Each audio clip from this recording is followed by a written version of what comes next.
kita kehadirat Allah Subhanahu wa taala. Pada malam hari ini kita diberikan kesehatan, diberikan kelapangan waktu serta keringanan langkah sehingga kita bisa berhadir di rumah Allah yang mulia ini.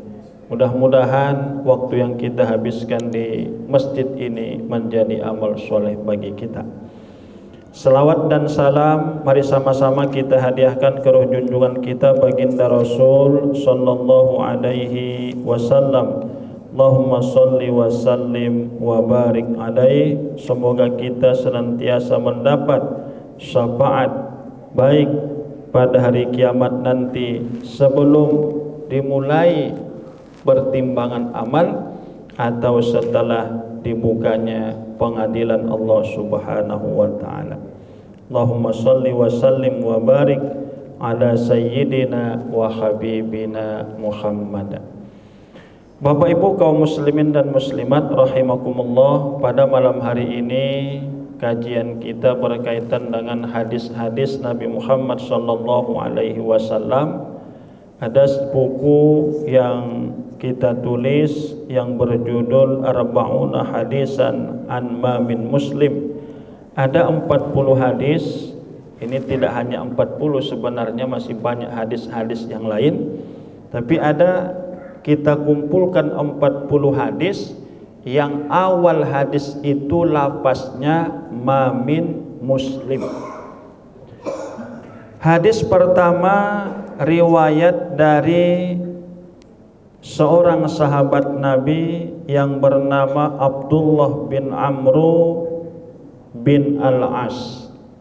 Abdullah bin Amru bin Al-As, beliau berkata, qala Rasulullah sallallahu alaihi wasallam, ma min muslim yamutu yaumal jumu'ah aw lailatal jumu'ah illa waqahu Allahu fitnatal qabri. Rawahu At-Tirmidzi. Abdullah bin Amr bin Al-As radhiyallahu taala anhu berkata, bersabda Rasul sallallahu alaihi wasallam, tidaklah seorang muslim yang yang dia mati pada hari Jumat atau malam Jumat kecuali Allah jauhkan dia dari fitnah kubur. Bapak Ibu kaum muslimin dan muslimat rahimakumullah, hadis ini menjelaskan ma min muslim, tidaklah seorang muslim. Berarti selain orang Islam tidak masuk dalam hadis ini. Harus muslim. Disebut muslim ini sebenarnya muslimah pun sudah masuk. Jadi dalam bahasa Arab itu ketika disebut mudzakkar laki-laki, muannas atau perempuan sudah masuk di situ. Ada hadis Nabi yang mengatakan thalabul ilmi faridatun ala kulli muslimin. Bukan ada tambahan muslimat wa muslimatin, itu tidak betul. Thalabul ilmi faridatun ala kulli muslim. Menuntut ilmu itu wajib bagi setiap muslim. Ini maksudnya bukan hanya muslim saja, tapi disebut muslim sudah masuk muslimah atau ibu-ibu di situ. Apa rahasianya? Kenapa kalau disebut laki-laki, ibu-ibu sudah masuk, tidak perlu ibu-ibu tadi dimunculkan? Karena kodratnya wanita memang tidak boleh terlalu keluar.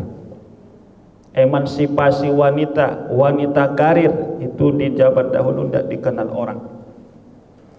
Yang wajib memberikan nafkah adalah laki-laki.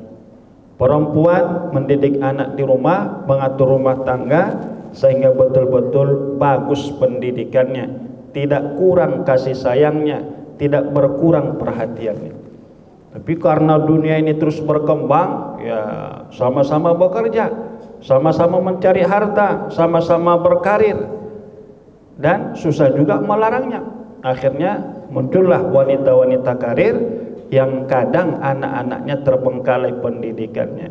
Kalau terbengkalai kasih sayang, terbengkalai pendidikan, anak terjerumus pergaulan tak bagus, naudzubillah terjerumus kepada narkoba, itu orang tuanya yang salah.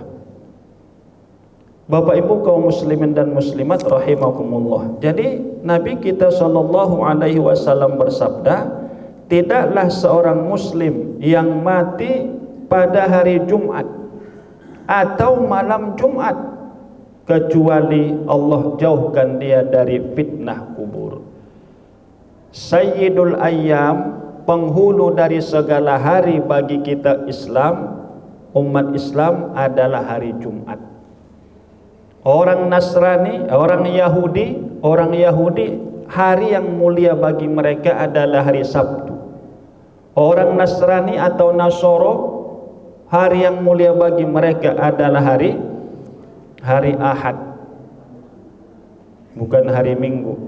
Hari Ahad, Itsnain, Senin, Sulasa itu bahasa Arab, Selasa, Arbi'a, Rabu, Al-Khamis, Kamis, Al-Jumu'ah, Jumat, As-Sabtu, Sabtu, Minggu. Kenapa hari ini? Kalau kita lihat kalender-kalender dulu itu Ahad. Kalau kalender pesantren biasa aja Ahad. Kalender MUI Ahad. Tapi ada juga yang Minggu. Ini Minggu ini dalam bahasa Arab tidak dikenal. Tidak ada minggu di dalam kamus bahasa Arab. Dia pun tidak tahu kapan berubahnya itu. Seharusnya Ahad. Ahad 1, Itsnain 2, Tsalasa 3, Arbi'a 4, Al-Khamis 5, Al-Jumu'ah. Jumu'ah itu maksudnya kumpulan, karena pada hari Jumat orang berkumpul di masjid. Baru As-Sabtu, baru Al-Ahad. Tapi berubah-berubah tidak tahu kita.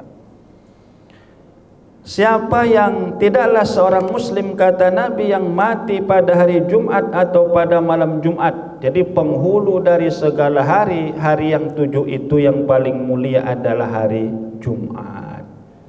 Dalam hadis lain Nabi mengatakan, tidaklah ada hari yang paling mulia ketika di hari itu, hari Jumat, terbit matahari di pagi hari. Maka di Arab libur itu pada hari Jumat, kantor-kantor libur hari Jumat. Apa tujuannya? Supaya orang lebih lama beribadah di masjid, tidak tergopoh-gopoh sholat Jumat. Ada juga sebagian kantor udah diingatkan, Pak Ustadz, udah tahu di sini Pak Ustadz? Belum Pak. Ada apa Pak? Di sini Pak Ustadz maksimal 10 menit. Maksudnya khutbahnya 10 menit? Enggak, semua sholat sama khutbah. Udahlah, assalamualaikum, assalamualaikum, udah selesai sholat Jumat. Tak dapat pesan-pesan Jumat itu. Tidak semua orang bisa berkesempatan sholat maghrib mengikuti pengajian. Tidak semua orang berkesempatan sholat subuh di masjid menghadiri pengajian. Tapi kalau Jumat kan wajib bagi laki-laki yang sudah dewasa untuk sholat Jumat. Dan sholat Jumat ini tak sah kalau tak berjamaah. Walaupun tak afdol, boleh kita sholat subuh di rumah, sah sendirian. Tapi kalau sholat Jumat sendiri di rumah, itu aliran sesat. Harus ke masjid datang. Nah, ketika dia datang, disampaikanlah agama tadi, disampaikanlah hukum-hukum Allah tadi. Paling tidak sekali seminggu wajib didengarnya tausiah agama. Tapi kalau waktunya sempit, lambat pula dia datang. Dia datang, imam sudah selesai, khutib sudah selesai khutbah pertama, sudah masuk khutbah kedua. Berarti tak dapatnya pesan-pesan tadi. Belum selesai imam salam, udah keluar dia duluan, saking cepatnya. Berarti tak dapat fadilah Jumat tadi. Padahal Jumat itu tujuannya supaya mendengarkan tausiah khutib. Ada juga yang cepat datang, tapi begitu khutbah dimulai, mulailah setan itu masuk, mengantuk-ngantuk dia. Tiba-tiba udah selesai khutbah. Jadi tak dapat juga pesan khutbah tadi. Mungkin Bapak Ibu yang sudah berangkat haji umroh, kalau kita lihat khutib Jumat di Arab itu hampir setengah jam khutbahnya saja. Khutbahnya setengah jam. Kalau di Mesir hampir 1 jam, kadang 45 menit. Kadang berniat jahat, kita lama kali di sini, carilah masjid yang cepat khutbah.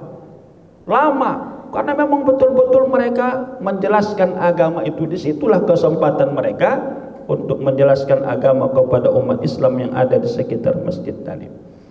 Jadi sebisa mungkin kalaupun kita masih aktif bekerja, ada tugas wajib, tugas negara dan sebagainya, kita usahakan hari Jumat itu lebih banyak ibadah-ibadah yang kita lakukan. Misalnya subuh Jumat sudah ada sujud sajadah. Walaupun di sebagian masjid sujud sajadah ini sudah tak dilakukan lagi. Ketika ditanya kenapa tidak ada sini sujud sajadah, tidak ada yang hafal Pak Ustaz. Tidak ada yang hafal. Udah berapa tahun? Sudah 5 tahun. Padahal kalau dihafal tidak sampai 1 tahun menghafalnya. 30 ayat, 15 ayat sujud sajadah, 15 lagi, 15 ayat lagi, hanya 30 ayat. Kalaupun satu hari 1 ayat, sebulan sudah hafal. Tapi karena tak mau dihafal, ya 10 tahun pun tak hafal-hafal. Kalau ada masjid tidak dibuat di situ sujud sajadah, paling tidak itu meninggalkan sunnah Nabi yang dijelaskan di dalam hadis-hadis Nabi, bahwa khusus pada subuh Jumat disunnahkan sujud sajadah, membaca surah As-Sajadah. Paginya sudah lain dengan hari. Kalau kita sujud sajadah hari Senin, heran orang, apanya masjid ini? Apa pula sujud sajadah hari Senin? Itu kan biasanya hari Jumat. Nah, ini model baru nih, tidak diterima orang. Tapi Jumat, itu dibuat orang. Kemudian ada hadis Nabi, siapa yang datang ke masjid untuk sholat Jumat, orang yang pertama datang seperti bersedekah 1 ekor unta.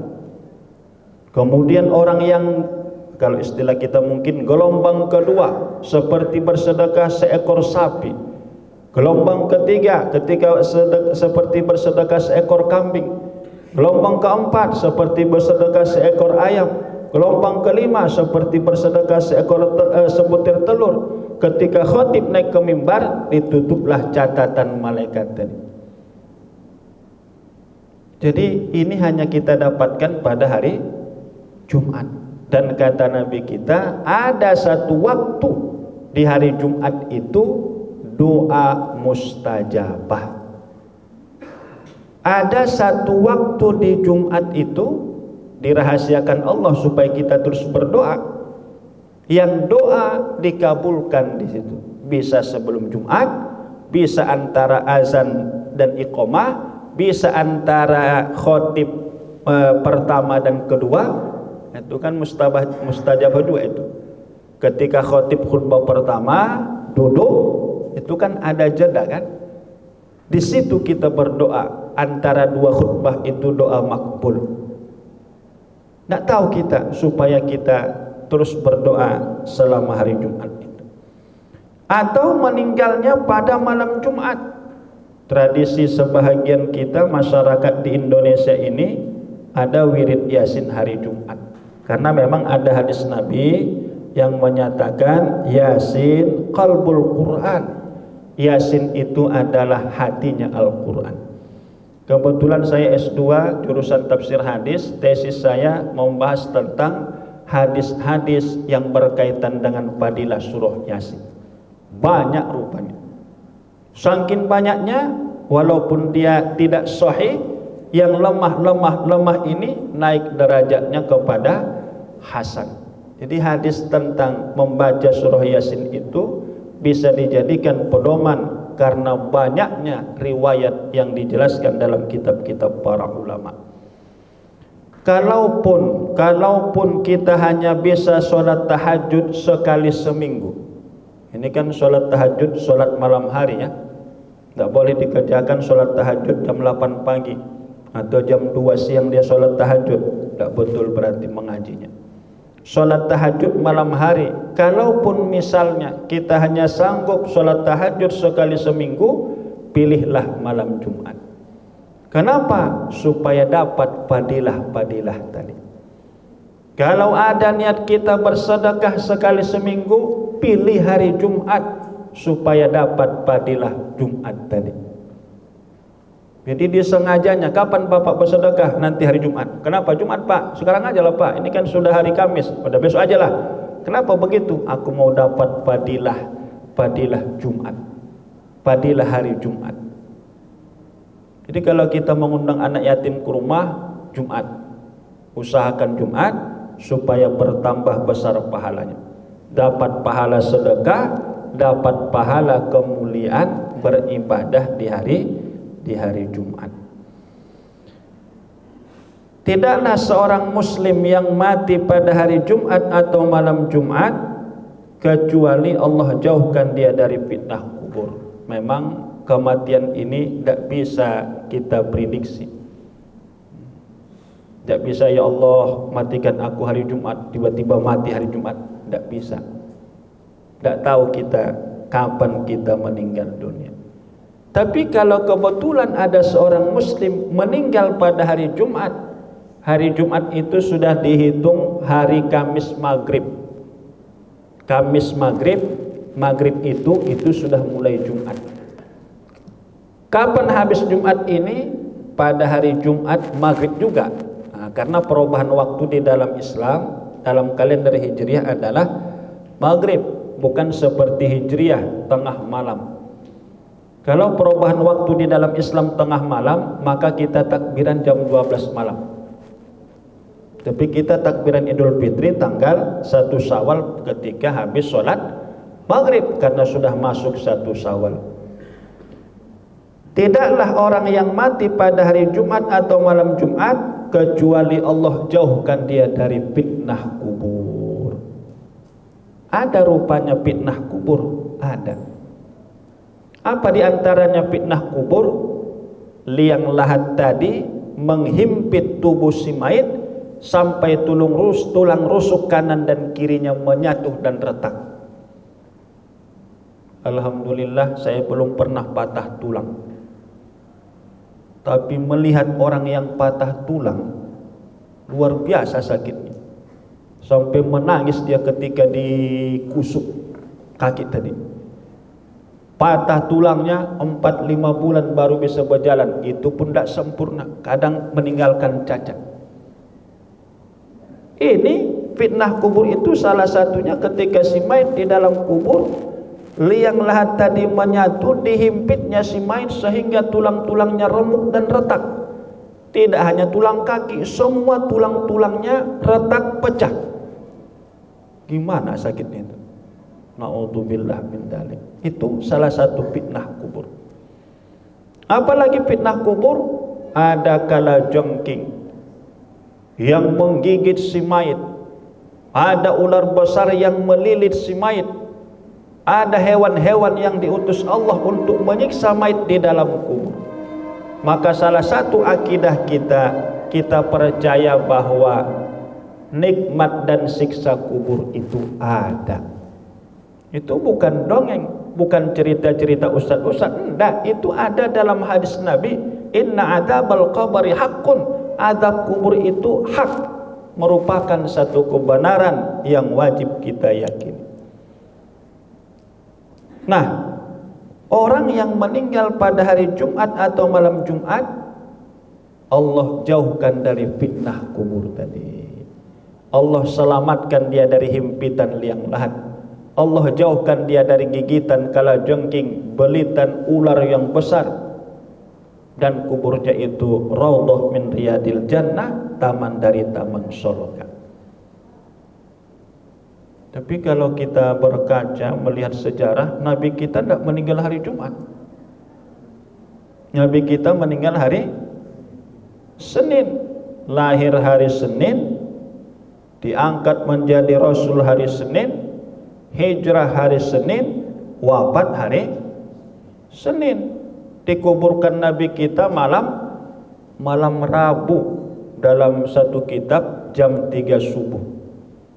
Kenapa tak langsung dikuburkan? Karena umat Islam belum sepakat siapa yang menggantikan sepeninggalan Nabi kita sallallahu alaihi wasallam. Jadi di zaman dulu pun masalah jabatan nih belum duduk juga.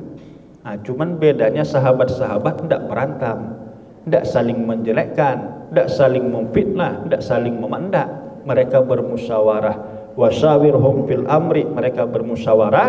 Hari Senin Nabi meninggal, karena tidak boleh jasad Nabi dikuburkan kalau belum dapat pengganti. Musyawarah, belum ada kesepakatan. Musyawarah, belum ada kesepakatan. Akhirnya ditunjuklah Abu Bakar As-Siddiq dengan dalil, dengan alasan pernah Nabi kita sakit, lalu Nabi maju ke depan imam dalam posisi duduk, Abu Bakar di belakang Nabi menjadi makmum juga, tapi posisinya berdiri. Di belakang Abu Bakar baru umat Islam. Jadi seolah-olah umat Islam ini mengikuti Abu Bakar sholat, padahal yang diikuti mereka adalah Nabi. Karena di belakang Nabi Abu Bakar, tentu yang tahu gerak-gerik Nabi Abu Bakar. Maka berdasarkan itu para sahabat mengatakan, dulu ketika Nabi masih hidup, Abu Bakar yang di belakang Nabi seolah-olah dia jadi imam, sepeninggalan Nabi dialah kita angkat menjadi khalifah. Sepakat umat Islam, diangkat beliau, barulah dikuburkan Nabi kita di Madinah Al-Munawwarah dalam satu kitab pada malam Rabu jam 3 subuh. Nah, kalaupun Nabi kita tidak meninggal hari Jumat atau malam Jumat, bukan berarti Nabi itu disiksa dalam kubur. Mana mungkin. Tapi ini merupakan satu alasan, dalil kemuliaan bagi kita umat Islam. Orang yang meninggal dunia pada hari Jumat atau malam Jumat diberikan kemuliaan tadi. Ya, kalau Nabi kita pasti di atas itulah. Dia yang mengajarkan agama kepada kita. Dia yang mengeluarkan kita dari zaman jahiliyah menuju zaman yang penuh dengan iman ini. Setelah sholat fardu atau sunnah, kan kita dalam tahiyat membaca fil alamina innaka hamidum majid. Ada 4 yang harus kita berlindung daripadanya, dan ini diajarkan Nabi. Allahumma inni a'udzubika min adabi jahannam wa a'udzubika min adabil qabri wa a'udzubika min fitnatil mahya'i wal mamat wa a'udzubika min syarri fitnatil masihid dajjal. Ini sangat disuruh dibaca di tahiyat akhir setelah bil alamina innaka hamidum majid. Jangan langsung salam, baca doa tadi. Allahumma inni a'udzubika min adzabi jahannam wa a'udzubika min adzabil qabri wa a'udzubika min fitnatil mahya'i wal mamat wa a'udzubika min syarri fitnatil masiihid dajjal. Kalau doanya bahasa Arab boleh luas suara. Tapi kalau bahasa Inggris luas suaranya batal salat. Apalagi bahasa Mandailing, langsung batal sholat. Itulah hebatnya bahasa Arab. Kalau bahasa Arab kuat pun dibaca, tidak masalah, boleh. Tapi selain bahasa Arab dibawa sholat luas, nyaring, keluar dia pakai huruf, batal sholat. Ini menunjukkan bahwa bahasa Arab inilah bahasa yang paling mulia. Walaupun orang sekarang malas bahasa Arab. Kenapa? Tidak jelas lapangan kerjanya. Jadi bahasa apa? Bahasa Inggris. Apalagi Perancis. Apalagi bahasa Cina. Apalagi mungkin bahasa semut pun mau dipelajari. Gimana semut itu? Kenapa dia bisa bercakap dengan Nabi Sulaiman? Kenapa paham Nabi Sulaiman cakap semut tadi? Padahal bahasa bagi kita umat Islam, bahasa agama, bahasa Al-Quran, bahasa hadis, bahasa Nabi kita, bahkan bahasa penghuni surga di dalam surga adalah bahasa Arab. Kalau dulu orang mau berangkat haji, takut-takut orang. Kenapa bapak takut berangkat haji? Aku tak bisa bahasa Arab. Jadi takut nanti di sana tak bisa ngapa-ngapain. Sekarang tidak takut lagi kita. Karena orang Arab itu yang belajar bahasa Indonesia, ya kan? Satu rial. Oh, pikir awak yang harus bahasa Arab. Orang tuh yang namanya pedagang. Bagaimana supaya laris dagangannya? Dia berusaha menguasai bahasa orang yang datang ke negaranya. Kalau dulu itu populer. Kalau tak pesantren dulu ya, tak bisa bercakap di Arab tuh. karena tak bisa dia menawar, tak bisa dia nunjuk-nunjuk aja lah. Kata dia. Tapi kalau sekarang ini orang Arab tuh yang bisa bahasa Indonesia, akhirnya kita malas belajar bahasa Arab. Ngapain bapak belajar bahasa Arab? Di sana orang tuh yang bahasa Indonesia katanya. Nah, dari 4 doa tadi sunnah kita baca. Ini ada seorang sahabat, seorang tabi'in. Saya lupa nama tabi'in ini, tapi kalau dilihat di kitab nanti ada itu.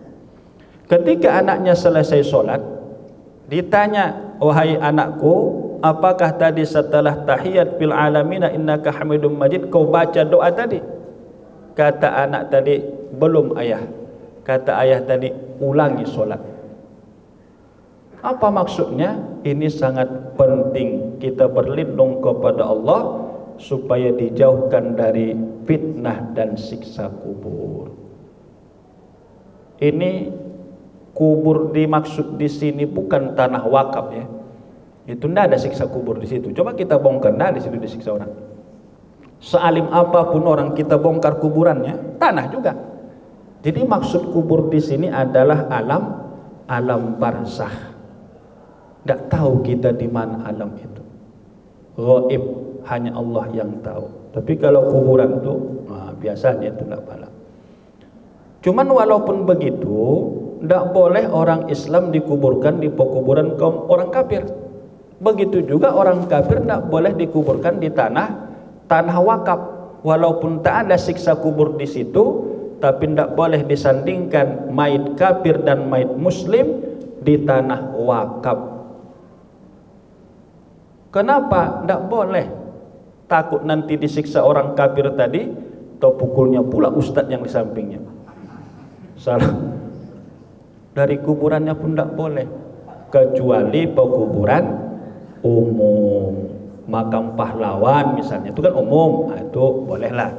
Tapi kalau tanah wakaf ada di situ orang kafir, wajib dibongkar. Bongkar, kenapa nih? Ini siapa nih?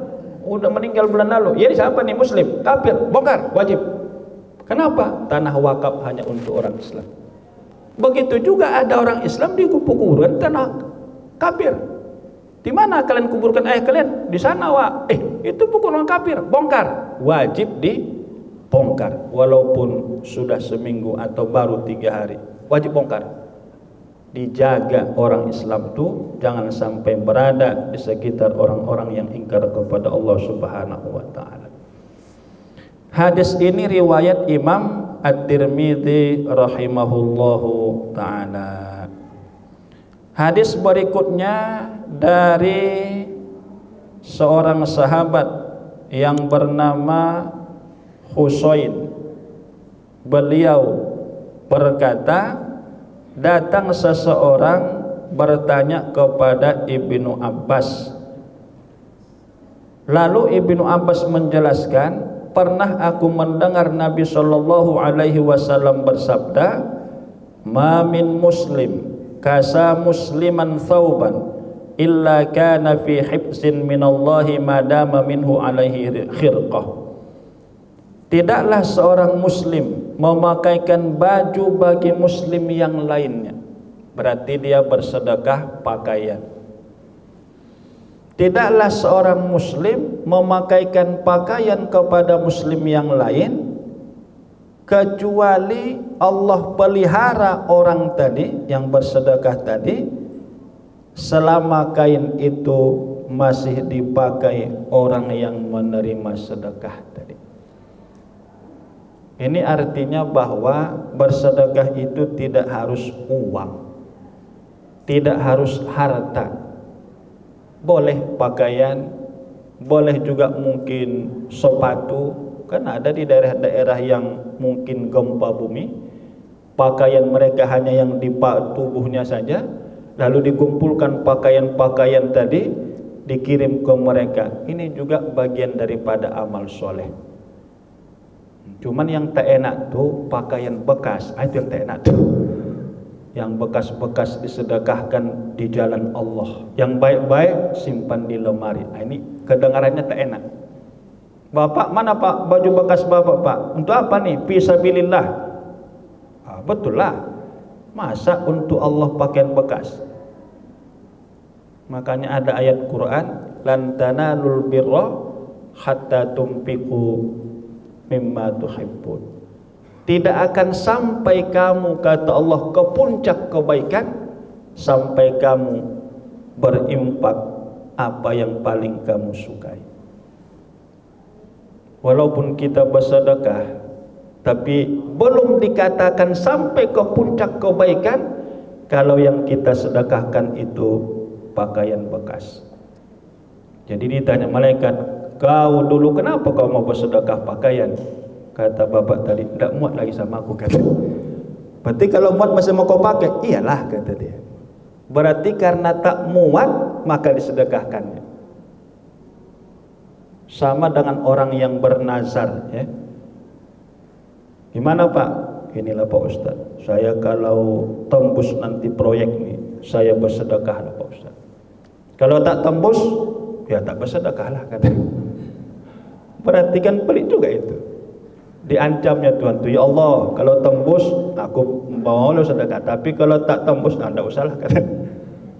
Bagusnya ya Ustaz, aku mau bersedekah besok, tapi proyek bapak belum jelas, jelas tak jelas, bersedekah dulu.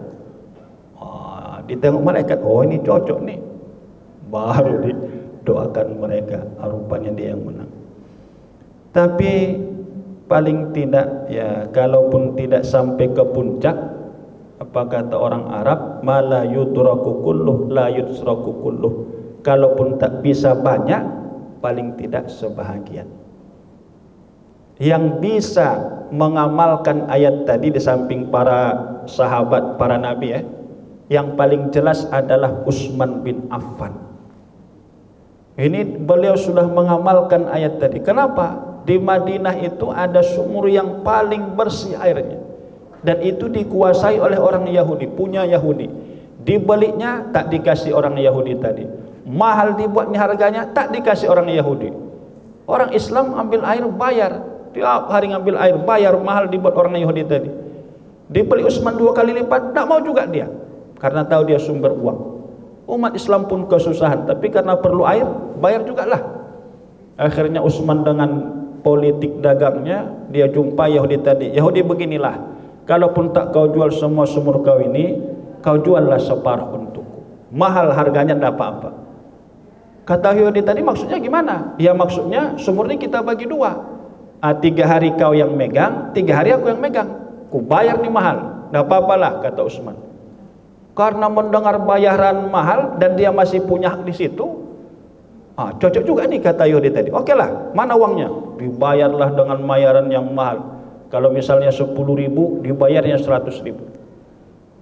Jadi perjanjiannya 3 hari kau Yahudi, 3 hari aku, kata Utsman. Oke. Ketika giliran Yahudi yang menguasai sumur, dah ada umat Islam yang ngambil air, dah ada yang beli. Hari Senin dah ada orang beli. Yahudi ini pun heran, mana orang ini, kenapa tak beli? Hari Selasa tak ada juga orang beli. Hari Rabu tak ada juga. Begitu hari Kamis di giliran Utsman, datang umat Islam bawa ember, bawa galon semua gratis, dan mereka persiapkan untuk 3 hari ke depan. Kamis, Jumat, Sabtu. Hari Minggu Yahudi tak ada orang datang. Senin tak ada orang datang. Selasa tak ada orang datang, karena masih ada persiapan. Hari Rabu datang lagi. Akhirnya Utsman, mau kau beli seperti itu? Kata Utsman, kenapa kau jual? Mau nggak kau, kata dia. Maulah, kata Utsman. Berapa harganya? Terserah kalau Utsman, katanya. Politik dagang Utsman itu bersih, ya, bukan monokohi. Itu kan bagus politiknya. Akhirnya dijual Yahudi tadi, dibeli Utsman tentu dengan harga yang wajar. Sahabat ini pun tidak mau berbuat zalim. Janganlah pula diturunkannya harganya. Ini mohon maaf, sama seperti orang yang punya tanah di sekitar masjid. Tahu dia masjid itu mau diperbesar. Akhirnya, Pak, ini kan masjid kita parkirannya tak ada. Jadi mungkin kalau boleh tanah bapak inilah dibeli masjid. Aduh, sebenarnya aku tak mau jual tanah ini, gitu. Gaya dia ini. Tapi kalau memang begitulah keputusan masjid, ya bisalah, tapi agak mahal lah sedikit. Dibantainya harganya. Tahu dia ini masjid ini dapat bantuan dari Pemprov. Oh, banyak orang-orang kaya berapapun pasti mereka beli. Kejadian itu di Sunggal, ada di Sunggal sana masjid begitu. Sampai sekarang tak terbeli BKM masjid tanah tuh karena dinaikkannya. Janji sekian, udah mau dibayar, naikkannya lagi. Mau dibayar, naikkannya lagi. Sampai sekarang belum dibeli. Parkir tak ada, tak bisa mobil parkir di situ. Kereta pun susah. Nah, itu yang begitu. Naudzubillah min dzalik. Tak boleh. Kalaupun mau kita jual, ya tentu dengan harga yang standar. Memang begitulah harga pasarannya. Kalau bisa malah diwakafkan. Kalaupun tak semua, dibuat harga murah dengan niat harga murah tadi sebahagiannya infak kita fisabilillah. Baik, jadi hadis ini memberikan pelajaran kepada kita bahwa bersedekah itu tidak hanya uang, bisa juga makanan, bisa pakaian, bisa juga ada orang sekarang kendaraan ya. Banyak caleg-caleg sekarang membuat ambulan untuk orang meninggal gratis. Lalu ada nama dia, ada fotonya, ada nomornya. Cocok nggak ini kira-kira? Untuk apa ambulan? Kalau ambulan digratiskan itu menyuruh orang mati tuh. Bagusnya angkutan sekolah. Nah, angkutan sekolah gratis, caleg nomor sekian. Nah, itu baru enak. Kalau ambulan siapa yang mau mati? Dan kalau dia mati, mana bisa dia milih lagi? Mohon maaf, saya kritik itu di dalam Facebook. Untuk apa ambulan gratis? Nggak ada. Mana orang-orang mau masuk situ? Tapi kalau tadi rumah makan gratis, barulah rumah makan gratis, angkutan sekolah gratis. Oh, itu dipilih orang tuh, walaupun tak datang dia ke rumah kita. Tapi mungkin disitulah politiknya. Semua ada, semua partai ada ambulannya. Sekarang muncul rumah inspirasi, rumah aspirasi. Gak tahu saya apa fungsi itu, tapi memang rumah dia pula. Apa yang kita ganggu kan? Rumah-rumah dia bukan rumah kita. Tapi kalau bisa saran, dibuat di situ misalnya rumah murah untuk anak yatim. Kalau di luar misalnya 500 sebulan, dibuatnya 200. Nah, itu besar pahalanya itu. Dipilih atau tak dipilih udah berpahala dia. Bapak Ibu kaum muslimin dan muslimat rahimakumullah. Hadis tadi riwayat dari Imam At-Tirmidzi rahimahullahu taala. Hadis berikutnya, ma min muslim. Sudah ajan belum? Ya'ghudhu madja'ahu yaqra'u suratan min kitabillah illa wakkalallahu bihi malakan fala yaqrubuhu syai'un du'dhihi hatta yahibba mata habba. Tidaklah seorang muslim yang ketika dia hendak tidur lalu dia baca satu surah dari Al-Quran kecuali Allah wakilkan kepadanya malaikat yang menjaganya selama dia tidur. Jadi ada amalan yang disuruh Nabi kita ini, kalau kita amalkan nih memang lama baru kita tidur. Pertama, berwudu sebelum tidur. Yang kedua, usahakan tempat tidur kita itu menghadap kiblat. Gimana menghadap kiblat? Berarti kalau kiblat sana, berarti kepala di sana lah itu ya, karena sunnah kan miring kanan kan? Iya kan? Berarti kepala di sini miring kanan. Miring kanan begini, tidur miring kanan, menghadap kiblat, itu juga sunnah. Mana tahu mati, mati dalam keadaan sunnah. Yang ketiga, sunnah membaca surah Al-Mulk. Tabarakalladzi biyadihil mulk, 30 ayat, itu sunnah dibaca sebelum tidur. Apalagi subhanallah 33 kali, alhamdulillah 33 kali, Allahu akbar 33 kali. Apalagi sholat sunnah witir minimal 1 rakaat. Itu hadis-hadisnya banyak kita jumpai di dalam kitab-kitab. Tapi sekarang ini agak sulit mengamalkan itu karena sudah ada handphone. Ada seorang ustadz kebetulan dia mengisi maulid, pulangnya jam 1 malam. Lalu dibukanya lah pintu. Dari depan pintu dilihatnya kamar orang itu bercahaya. Ya, ini mungkin seperti Nabi itu lah nih pikirnya. Begitu dia buka pintu dekat, rupanya istrinya main handphone. Itu rupanya cahayanya. Sudah adzan Isya, mungkin ada yang ditanyakan atau disampaikan pada Bapak Ibu kami persilakan.